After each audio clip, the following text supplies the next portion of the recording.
Subukan mo naman tumayo at baka matanaw ninyo ang tunay na kalagayan ko.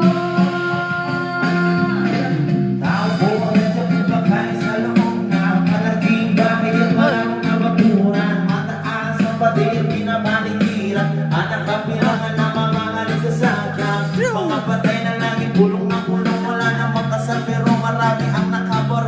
Lumakas man ang ulang pero naputa sa bubong. Mga plato at kutsara, hindi kilala ang bubong at kanin. Iisip puti ng gatas na nasa kahon. Sa baso, sa lawi, sa may amon, sa sigurong manirahan sa bahay na ganyan. Sabi pa nila, hindi tumuring matatagpuan ang tao na nagmamay-ari ng isang upuan. Kapag kayo pagkatapos pinag-ari